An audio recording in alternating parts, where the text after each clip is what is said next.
আল্লাহর হাবিব সাল্লাল্লাহু আলাইহি ওয়াসাল্লামের বয়স তখন ৩৫। বয়স কত? মজার একটা ঘটনা খেয়াল করে শুনবেন। বয়স কত? ৩৫। কাবা ঘরের পুনর্নির্মাণ হবে। কাবা ঘরের ৪টা কর্নারের একটা কর্নার আছে আর রুকনুল হাজারিল আসওয়াদ, যেখানে হাজরা আসওয়াদ পাথর থাকে, ওইটাকে সরানো হয়েছে। এখন কাবা ঘরের নির্মাণ শেষ। ওই হাজরা আসওয়াদ পাথর নিয়ে এটার কর্নারের মধ্যে সেট করা হবে। কিন্তু কে রাখবে? কারণ হাজরা আসওয়াদ তো যেন তেন পাথর নয়, জান্নাতি পাথর। কিয়ামতের দিন এই পাথরের ভেতরে আল্লাহ একটা জিহ্বা দিবে, দুইটা চোখ দিবে। এই পাথর বলবে, আল্লাহ এই লোকগুলো আমারে চুমু দিয়েছিল, এর উসিলায় আজকে তুমি তার জান্নাতে ঢুকায় দাও। তো এটা অনেক সম্মানিত পাথর, এই পাথরকে বহন করাটাও সম্মানিত। ৪ দলের মক্কার ৪ নেতা বলে এই সম্মান আমরা হাতছাড়া করতে চাই না, কেউ এই পাথরে হাত দিতে পারবে না। এক নেতা কয় আমি নিব, আমি নিয়ে এটা কাবা ঘরে রাখবো। দ্বিতীয় নেতা বলে না, এই পাথর আমি অন্য কাউরে দেব না, এটা অনেক সম্মানের, অনেক প্রেস্টিজিয়াস ইস্যু, আমি এই পাথরটা হাতে নিয়ে কাবা ঘরে রাখবো।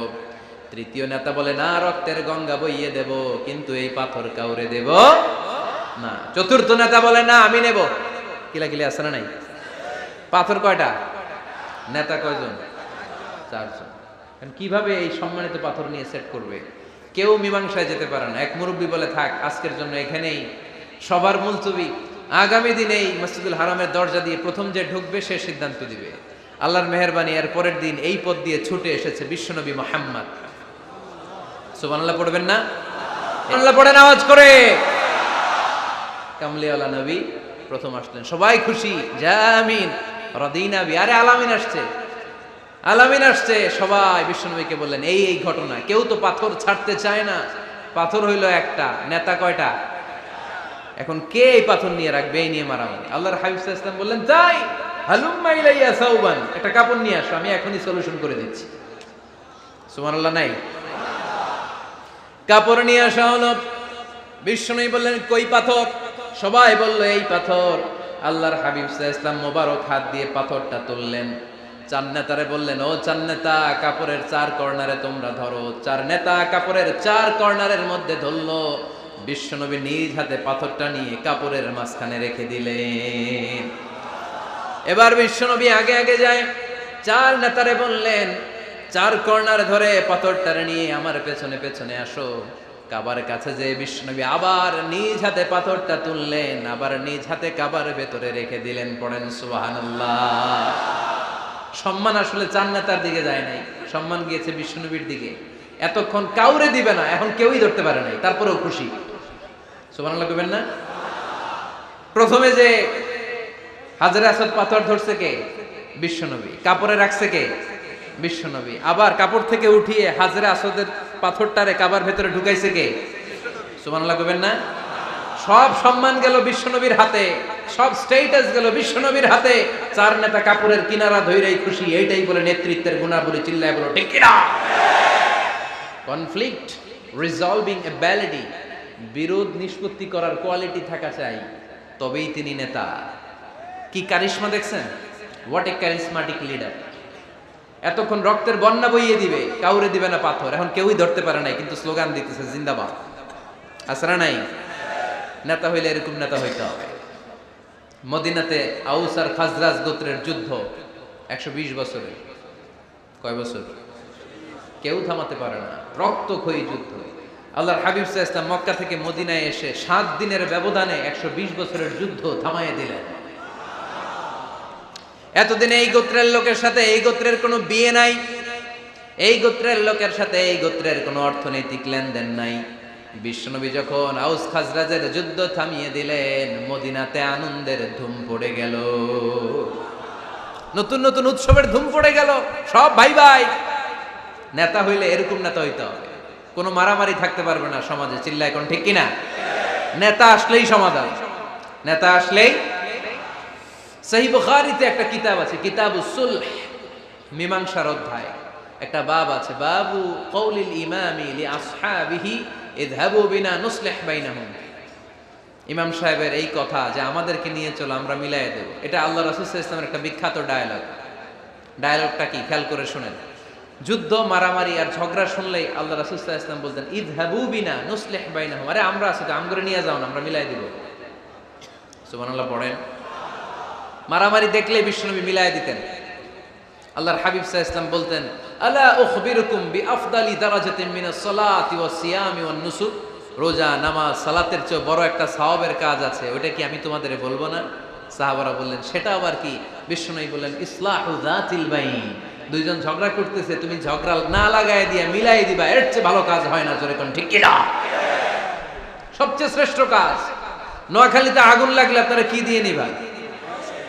কি দিদায়? পানি। অনেকে ওই জায়গায় তেল ডালে। জ্বলতেছে কি? আগুন। আগুন নিবানোর জন্য ঢালবেন কি? অনেকে ঢালে কি? তেল। আহা না, আপনি থামায় দিবেন, মিলায় দিবেন। আপনার জন্য ভালো জিনিস মিলায় দিবে কে? 7 নাম্বার, ফারসাইটেডনেস, দূরদৃষ্টিতা, ভিশনারি অ্যাটিটিউড, ফিউচারিস্টিক। নেতা অনেক দূর দেখতে পায়, তিনি দূরদর্শী। কর্মী যত দূর দেখে, নেতাও যদি তত দূর দেখে, দেশ চলবে? কথা বলেন। কর্মী যদি দেখে 500 মিটার, নেতার দেখতে হবে কয় মিটার? 1000 মিটার। কর্মী যদি দেখতে পায় 1000 মিটার, নেতার দেখতে হবে কয় হাজার মিটার? 2000 মিটার। কারণ নেতা হবে ফিউচারিস্টিক, ভিশনারি, স্বপ্নবাজ, স্বপ্নচারী। নেতাকে স্বপ্ন দেখতে হয়, ওই স্বপ্ন জাতিকে দেখাতে হয়। চিল্লায় বলেন ঠিক কিনা? মানুষ তার স্বপ্নের সমান বড়। আপনি কত বড় আপনার স্বপ্ন শুনলে বোঝা যাবে। স্বপ্ন সেটা না যেটা মানুষ ঘুমিয়ে ঘুমিয়ে দেখে, স্বপ্ন সেটা যেটা অর্জনের আকাঙ্ক্ষা মানুষকে ঘুমাতে দেয় না। আল্লাহর হাবিব সাল্লাল্লাহু আলাইহি ওয়াসাল্লাম স্বপ্ন দেখিয়েছেন সাহাবাদেরকে, বিশ্ববিজয়ের স্বপ্ন, ইসলামকে বিজয়ী শক্তি হিসেবে দেখার স্বপ্ন। চিল্লায় বলেন ঠিক কিনা?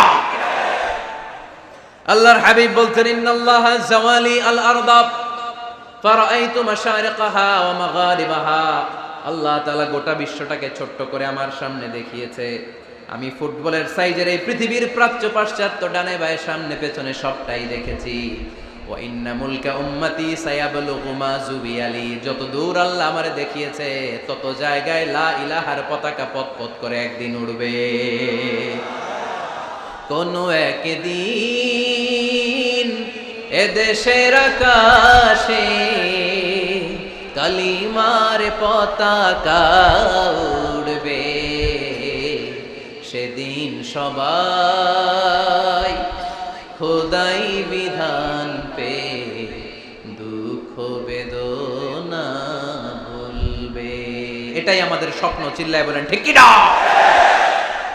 স্বপ্ন দেখতে জানতে হয়। সুলহে হুদাইবিয়া চলতেছে, সন্ধি। 1400 সাহাবা নিয়ে বিশ্বনবী মক্কায় আসলেন উমরা করতে। কাফেররা বলে গো ব্যাক, অ্যাবাউট টার্ন, ফিরে যাও, হবে না। আল্লাহ রাসূল সাল্লাল্লাহু আলাইহি ওয়াসাল্লাম অনুরোধ করলেন, দাও না, উমরার নিয়ত করে এসেছি। ইজার আর রেদা পড়ে কাফেররা বলে না, আগামী বছর, এই বছর হবে না, চুক্তি করো।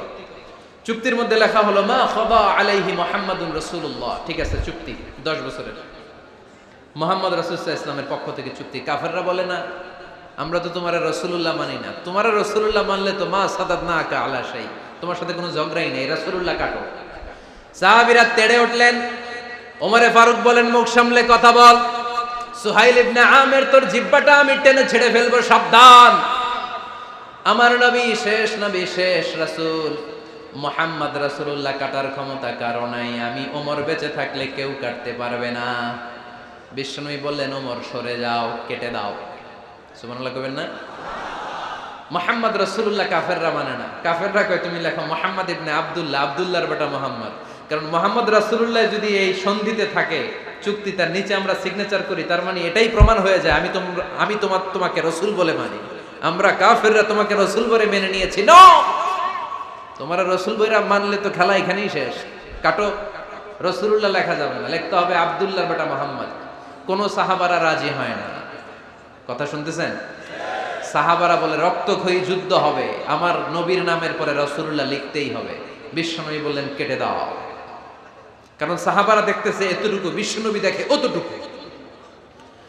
বিশ্বনবী অন্য প্ল্যানে আগাচ্ছেন। বিশ্বনবী ভাবলেন 10 বছরের যুদ্ধবিরতি যদি হয়ে যায়, আমি আমার লোকদেরকে ঠিক করব। আমি তারবিয়া, তালিম, তাহজিব, তামাদ্দুন দিয়ে মদিনাটাকে একটা কল্যাণ রাষ্ট্রে পরিণত করব। আমি আমার ফোর্সকে সাজাবো, আমি আমার সাহাবাদেরকে প্রশিক্ষিত করব।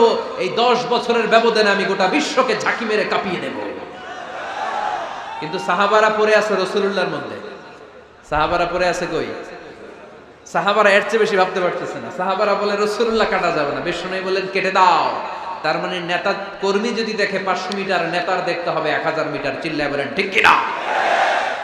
নেতার 9 নাম্বার গুণাবলী, a leader should be very strategic. নেতাকে কৌশলী হতে হয়। কৌশল না জানলে উনি নেতা হতে পারে? বলেন। ডিপ্লোম্যাটিক কোয়ালিটি, কূটনীতি যদি না জানা থাকে নেতা হইতে পারবে? আল্লাহর হাবিব সাল্লাল্লাহু আলাইহি ওয়াসাল্লামের মতো বড় কূটনীতিবিদ পৃথিবী দেখেছে? কথা কর না কেন? দেখেন কি ধরনের স্ট্র্যাটেজি আমার নবী ফলো করতেন। আমার নবী যদি যুদ্ধ করতে কোথাও যেতেন, অ্যাটাক করবেন ডান দিকে, অ্যাটাক করবেন কোন দিকে? খায়বার অ্যাটাক করবেন, খায়বার ডানে। বিষ্ণুনবী বের হতেন মদিনার বাম দিক দিয়ে। যাবেন কই? ডানে। আওয়াজ করে বলেন যাবে কই? কিন্তু মদিনা থেকে বের হইতেন কোন দিক দিয়ে? বাম দিক দিয়ে। লোকেশন আর ডাইরেকশন কখনো কারোর সাথে শেয়ার করতেন না। উনি কই যাচ্ছে কেউ বুঝতো না। বাম দিক দিয়ে বের হয়ে অনেক ঘুরে তারপরে ডান দিকে যেতেন। সুবহানাল্লাহ পড়বেন না? অ্যাটাক করার সময় 3টা অপশন দিতেন, choose any of the options. যে বলতেন নাম্বার 1 আসলিম তাসলাম, ইসলাম মানো, ভাই ভাই আমার হৃদয়ে চলে আসো, তোমরাও ভাই আমরাও ভাই, দুনিয়াতেও শান্তি আখিরাতেও শান্তি। এটা যদি ভালো না লাগে, option 2 you pay the tax, we provide you the security. তোমরা ট্যাক্স দিবা, আমরা তোমাদেরকে সিকিউরিটি দিব। ইয়াতুনা আল জিজিয়াতা আন ইয়াদিন ওয়া হুম সাগিরুন, তোমরা জিজিয়া দিবা, আমরা সিকিউরিটি দিব। প্রথম অপশন মুসলমান হইলা না, আমাদের ভাইও হইলা না। দ্বিতীয় অপশন ট্যাক্সও দিবা না, কাফির থাকতে মনে চায় থাকো, খ্রিস্টান থাকো, ইহুদি থাকো, ধর্মান্তরিত হওয়া লাগবে না, খালি ট্যাক্স দিবা, ওইটাও ভালো লাগে না। 3 নাম্বার অপশন হচ্ছে the sword will decide what gonna happen among আস, তলোয়ার ফয়সালা করবে এখন কি হবে। সুবহানাল্লাহ কইবেন না? প্রথমেই যেই কোথাও অ্যাটাক করতেন বিশ্বনবী, সবসময় ডিফেন্সিভ মোডে থাকতেন, আত্মরক্ষার মোডে থাকতেন। আক্রমণ করা হলে মেনে নিতেন, ধৈর্য ধারণ করতেন। ধৈর্যের সীমা যখন ছাড়িয়ে যেত তখন বিশ্বনবী হাত তুলতেন, চিল্লায় বলেন ঠিক কি না? যুদ্ধের ময়দানেও যখন সেনাপতি পাঠাতেন বলতেন খবরদার নারীদের গায়ে হাত তুলো না, বৃদ্ধাদেরকে মেরো না, শিশুদেরকে মেরো না, ওই এলাকার পাদ্রীদের গায়ে হাত তুলো না, ওই এলাকার গবাদি পশুগুলোকে হত্যা করো না, গাছপালাগুলো ধ্বংস করো না। তোমাদের বিরোধী যোদ্ধারাও যদি তলোয়ার রেখে দিয়ে হাত তুলে বলে আল আমান, সিকিউরিটি সিকিউরিটি, আমরা আমান চাই, নিরাপত্তা চাই, তাকেও মেরো না। সুবহানাল্লাহ পড়বেন না? গোটা বিশ্বকে সভ্যতা শিখিয়েছেন। মক্কা বিজয়ের পরে গণধর্ষণ করেন নাই, গ্রামকে গ্রাম তিনি জ্বালিয়ে দেন নাই, হাজার হাজার লক্ষ লক্ষ শত্রুকে এক বাক্য দিয়ে ক্ষমার ঘোষণা দিয়েছেন, চিল্লায় বলেন ঠিক কি না?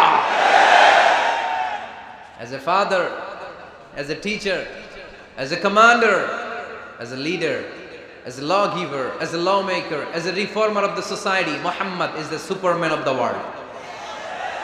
আওয়াজ করে পড়তে হবে আল্লাহু আকবার। কূটনীতি কারে বলে? ডিপ্লোমাসি কারে বলে? স্ট্র্যাটেজিক অ্যাটিটিউড কারে বলে? শিখে নেন। বদরের প্রান্তরে বিষ্ণু ঈসা ইসলাম উপস্থিত হলেন। ওই যে কাফেরদের তাবু, কাফেররা আসছে 3 দিন আগে, মুসলিম সৈনিকরা পৌঁছলেন 3য় দিন। এসে বিষ্ণু ঈসা ইসলাম সবাইকে বললেন কত হতে পারে কাফের, কেউ বলতে পারে না। 2 জন রাখাল পেয়ে জিজ্ঞেস করলে, এই রাখাল কয়দিন ধরে আছো? আমরা 1 সপ্তাহ ধরে এই বদরে আছি। শুনতেছেন? শুনতেছেন? উনি বললেন ওই যে কাফেররা যে আসছে কয়দিন আগে? কয় 3 দিন আগে।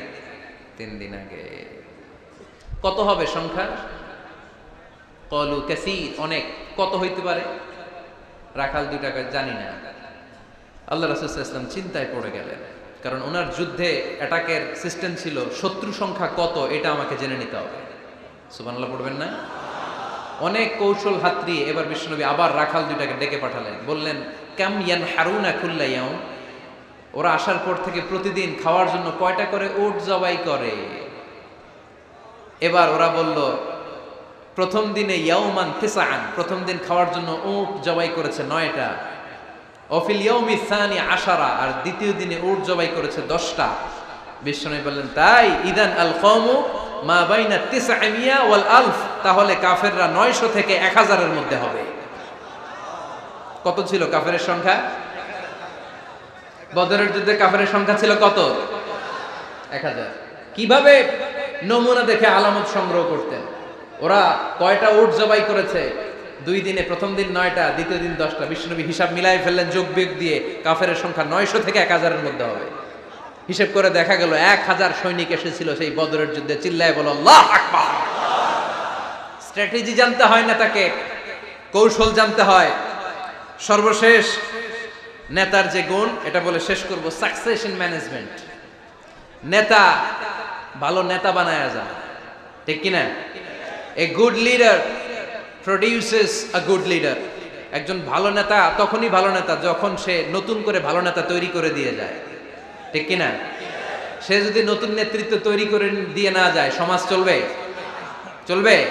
এটাকে বলে দি সাকসেশন ম্যানেজমেন্ট।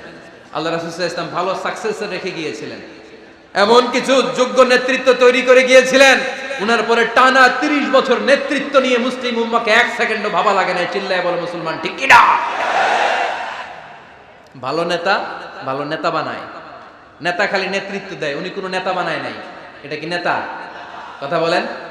এবার উত্তর দেন। আমার নবী ইন্তেকালের আগেই যোগ্য নেতৃত্ব তৈরি করে রেখে গিয়েছিলেন কি জান নাই? কাকে রেখে গেছেন? আবু বকর। আরহামু উম্মতি বি উম্মতি আবু বকর। এই উম্মতের সবচেয়ে রহমদিল। আর কারে রেখে গিয়েছেন?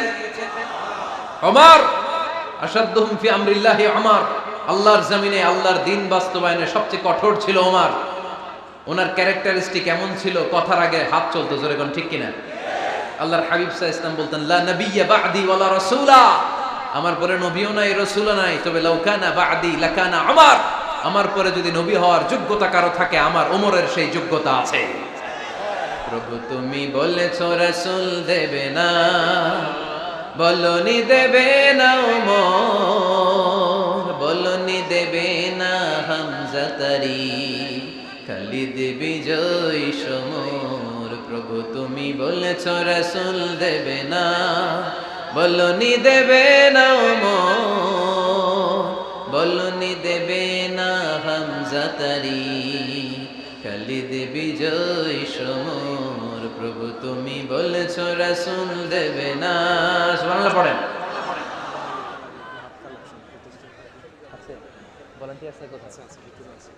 এই উঠতেছেন কেন?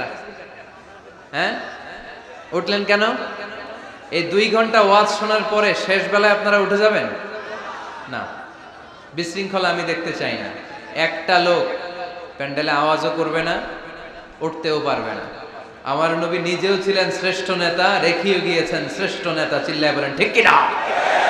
সাইয়েদনা আবু বকর, সাইয়েদনা ওমর ফারুক, উসমান যুন্নুরাইন, আলী রাদিয়াল্লাহু তাআলা আনহু যোগ্য নেতৃত্ব হাতে কলমে প্রশিক্ষিত করে ওনাদেরকে রেখে গিয়েছেন। তাই মুসলিম উম্মার নেতৃত্বের সংকটে পড়া লাগে নাই। জোরে কোন ঠিক কিনা? জি। তো এইজন্য আমরা চাই আমাদের একটা সেন্ট্রাল লিডারশিপ থাকুক, কেন্দ্রীয় নেতৃত্ব, যেই নেতাদের নেতৃত্বে আমরা সামনের দিকে যাব। যে 10টা পয়েন্টস আমরা শুনলাম, আমাদের সব নেতাদের এই গুণগুলো থাকার দরকার আছে না নাই? এই গুণগুলো আমলে নিয়ে মুসলিম উম্মার এই নেতৃত্বের সংকট যেন আমরা কাটিয়ে তুলতে পারি। আল্লাহ তুমি তৌফিক দান করো, আমরা পড়ি আমিন। এখানে বিশাল একটা প্রতিষ্ঠান আছে। এই বিশাল প্রোগ্রাম থেকে শুরু করে অনেক খরচ ওনাদের হয়েছে। স্বেচ্ছাসেবক ভাইয়েরা তাদের সময় মাত্র 2 মিনিট। এই 2 মিনিটে প্যাকেট নিয়ে আপনাদের সামনে যাবে। যার যতটুকু সুযোগ হয়, আমরা কেউ বাদ যাব না। এই প্রোগ্রামের জন্য এবং এই বিশাল মাদ্রাসার জন্য আমরা মুক্ত হস্তে দান করে যাব। এই উঠতেছেন কেন? উঠলেন কারা কারা? এদিকে তাকান, যারা উঠছেন এদিকে তাকান, দেখি তাকান তাকান। আমরা দোয়া ছাড়া কেউ যাব না। যাবেন? ভদ্র, নোয়াখালীর ছেলেরা অনেক ভদ্র। বসেন। সুন্দর সুন্দর ঘোষণা আছে কয়েকটা, সুন্দর সুন্দর ঘোষণা। এতক্ষণ তো প্লে কার্ড দেখাইছো, উই লাভ আজহারি। এখন উঠলে হবে? কতটুকু লাভ করো আজহারিরা দেখবো। বসো, একটা উঠতে পারবো না। আমার ভাই রফিকুল্লাহ আফসারি ভাইয়ের অসাধারণ কিছু বই আছে, অনেকে খুঁজে কোত্থেকে পাবে। আজকে এখানে আছে, যাদের দরকার আপনারা নিয়ে যাবেন। আমি নিজেও ওনার একজন ভক্ত, ওনার লেখার ভক্ত। আমি নিজেও ওনার লেখার পাঠক। অসাধারণ লিখেন। কি যেন একটা দেখলাম, নানা আলেম নানা মতে, আমি যাব কোন পথে? আলেমরা নানান মতে, পাবলিক যাবে কোন পথে? তো সুন্দর সুন্দর বই আছে, এগুলো আপনারা নিয়ে যাবেন। স্টেজে উপস্থিত আছেন নোয়াখালী জেলার এডিশনাল এসপি, কই উনি? আপনি? মাশাআল্লাহ মাশাআল্লাহ, কাজী মোহাম্মদ আব্দুর রহিম ভাই না? আলহামদুলিল্লাহ, আপনাদের এই জেলার এডিশনাল এসপি সাহেব আছেন। আমি ওনাদেরকে ধন্যবাদ জানাই যে এত ব্যস্ত মানুষ আমি জানি, তারপরেও ওনারা এই প্রোগ্রামে উপস্থিত হয়েছেন, অনেক শুকরিয়া জানাই। কোম্পানিগঞ্জ উপজেলার ওসি সাহেব আছেন জনাব আরিফুর রহমান ভাই, সাবেক উপজেলা চেয়ারম্যান মিজানুর রহমান বাদল ভাই, আমার নামে নাম।